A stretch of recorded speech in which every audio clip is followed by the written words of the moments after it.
C'est un grand créateur, une icône de la mode qui vient de s'éteindre. Karl Lagerfeld est mort à l'âge approximatif de 85 ans. Après être passé par les plus prestigieuses maisons, Balmain, Patou, Chloé, Fendi, le couturier allemand a régné pendant 35 ans sur les créations de Chanel, portant la marque au sommet de la haute couture.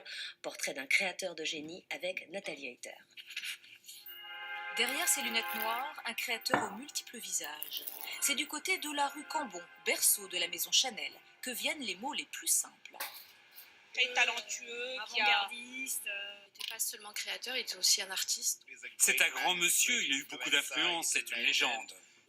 Karl Lagerfeld est l'homme de la démesure, à l'image de ses défilés grandioses.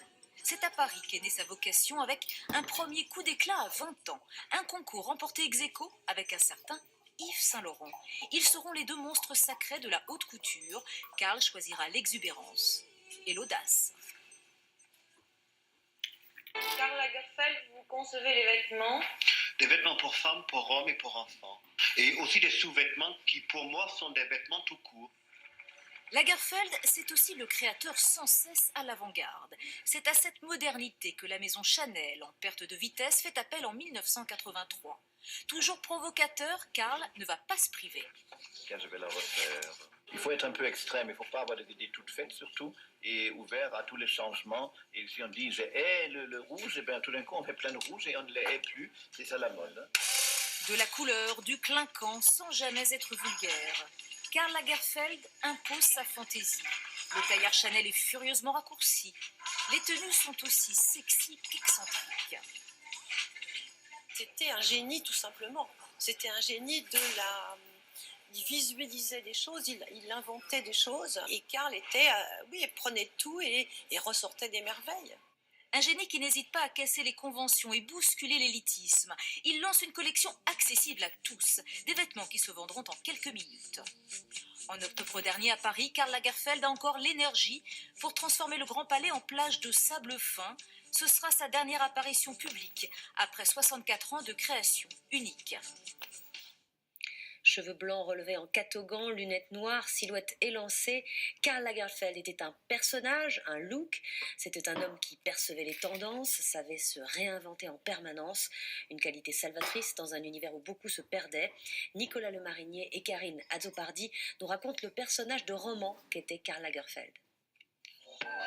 Des lunettes noires pour cacher son regard de myope, un catogan poudré avec du shampoing sec, une silhouette longiligne. Au fil des années, Dr Karl a créé Mr Lagerfeld. C'est comme si j'étais, je ne veux pas me répéter, mais comme si j'étais ma propre marionnette. Je joue avec un personnage. La plus belle création de Karl Lagerfeld, c'est lui-même. Un personnage nourri de ses souvenirs et de ses passions de petit garçon. Dans sa bibliothèque, plus de 300 000 ouvrages. L'amour de la lecture lui est venu d'une enfance solitaire. Karl Lagerfeld est un homme d'image. Chez Chanel, il était à la fois créateur de mode et photographe. Dans le viseur de son appareil, des mannequins, des artistes, des footballeurs. Ces photos sont exposées. Ce que j'aime avec la photo, ça fixe un instant pour toujours, à condition que quelqu'un la regarde. Mais aujourd'hui, si on trouve une vieille photo de 100 ans, même si c'est une mauvaise photo de l'époque, ça a un côté touchant. C'est ça qui donne un côté assez attachant, même à la plus mauvaise photo. Karl Lagerfeld devient un personnage people et populaire dans les années 90. C'est l'époque des mannequins vedettes, Claudia Schiffer, Naomi Campbell. Le couturier est le roi des podiums. Ce n'est plus un personnage, c'est carrément une marque. Dans une boutique de Londres, il vend des figurines à son effigie.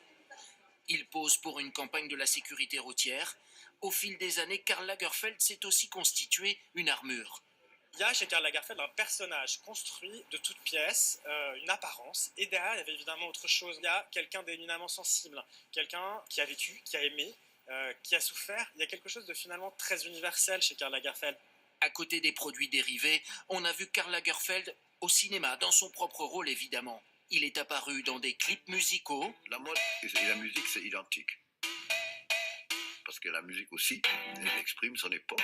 En 64 ans de génie créatif, il a accompli son rêve d'enfant, devenir une légende. Et France 2 bouleverse ses programmes pour rendre hommage au créateur. Le numéro d'Un jour, un destin que lui avait consacré Laurent Delahousse sera rediffusé demain soir. C'est la fin de ce journal réalisé dans